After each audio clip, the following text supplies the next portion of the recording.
across the street is the cell phone tower. All right, so I'm in line of sight of the cell phone tower right here. And you can see I have the meter set to peak. And I'm getting peak readings. It almost overloads the meter. When it goes to 1, that's an overload. So we're at roughly 1,500 to 2,000 microwatts per square meter. And you can see the radio frequency meter is pointing right at the cell phone tower. Now, watch what happens when I walk in back of the bank building. So now the cell phone tower is being blocked by the building, but I'm still picking up 50 to 75 microwatts per square meter, and the radio frequency radiation is not going around the building, it's going through the building. And this is my concern for people who work inside this building. I'm standing behind solid brick walls here, and I'm still picking up 60 to 80 microwatts per square meter. Biological effects are said to start at 3.4 to 6 microwatts per square meter. 5G will be as much as 100 times faster than the current 4G cellular networks. The FCC is taking very bold action, probably bolder than they've ever taken before. It's a new frontier to make wireless spectrum available. By next year, the United States is on pace to have more 5G spectrum than any other country in the world. That's a big statement because, as you know, some people got ahead of us. We should have been doing this a long time ago, as advanced as it may be. In addition, last October, I directed the Department of Commerce to develop a national spectrum strategy to free up even more spectrum for economic activity, including 5G. The FCC has also taken action to streamline the permitting process for 5G infrastructure with state and local governments. That's a big deal.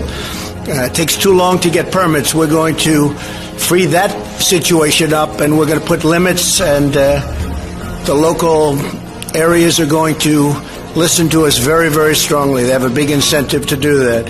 They must now approve new physical infrastructure within 90 days instead of many years. It can sometimes take 3, 4, and 5 years.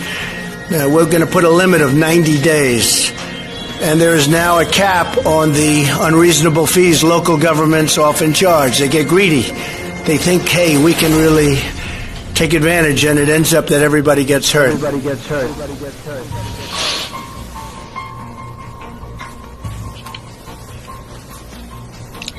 Given this information, you can see why someone like me,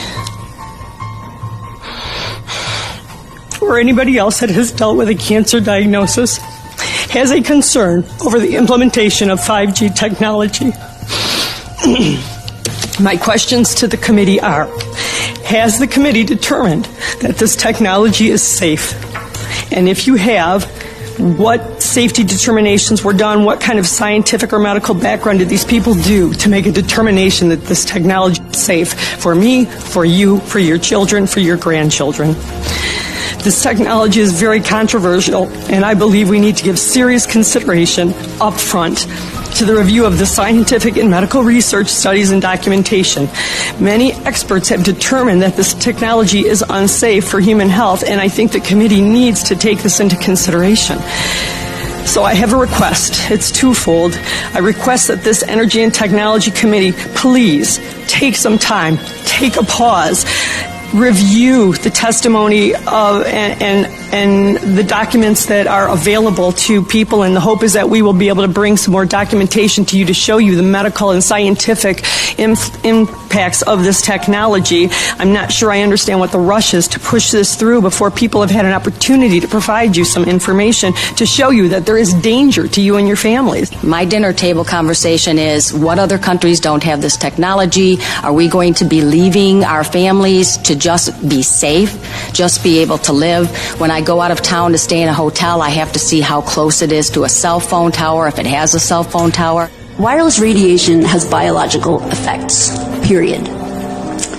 This is no longer a subject for debate when you look at PubMed and the peer-reviewed literature. These effects are seen in all life forms: plants, animals, insects, microbes. In humans, we have clear evidence of cancer now. There is no question. We have evidence of DNA damage, cardiomyopathy, which is the precursor of congestive heart failure, neuropsychiatric effects. So 5G is not a conversation about whether or not these biological effects exist. They clearly do. The closer you live to a cell tower, the higher your blood glucose. That is based on hemoglobin A1C measurements. So the idea with small cells of putting the cells closer to people's homes and bedrooms scientifically is very dangerous. Probably don't even notice them, but cell towers are everywhere, especially here in downtown. Like this one behind me, it's that white cylinder you see sitting on top of that light pole.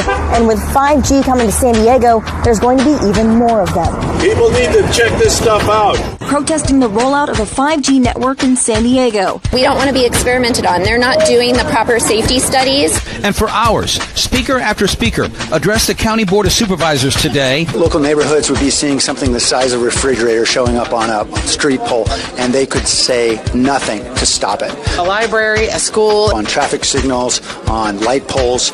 This would give the companies free rein to install these small cells on any public infrastructure, and we would have no ability to say no. Stop the rollout of 5G service. That is the message hundreds of people are trying to send to Charlotte leaders. They're popping up outside bedroom windows and school campuses, despite objections from across the country. I think doing more studies is always a good thing. Do you think that maybe you should consider putting a pause on legislation that speeds up these towers until there's definitive evidence that there is no harm? We can do a lot of studies, and there are people right now, believe it or not, who are sure the world is flat. We're going to get some meters, and we're going to measure the microwave radiation today, and then when the cell towers go up, we can measure it and see how dangerous it really is. And he says if he has to, they'll move. For my daughter's health, definitely. The view from Denise Tufano's Woodbury home abruptly changed last month, towering on her front lawn a cell phone repeater. I could not believe this was actually happening. I said, how could the town permit this? How could they do this to us? She and Woodbury neighbors fuming over the placement of 22 cell repeaters for Verizon in front of homes on what's technically public property without notice or compensation. You couldn't give me $10 million for this, okay? There are potential health risks to these.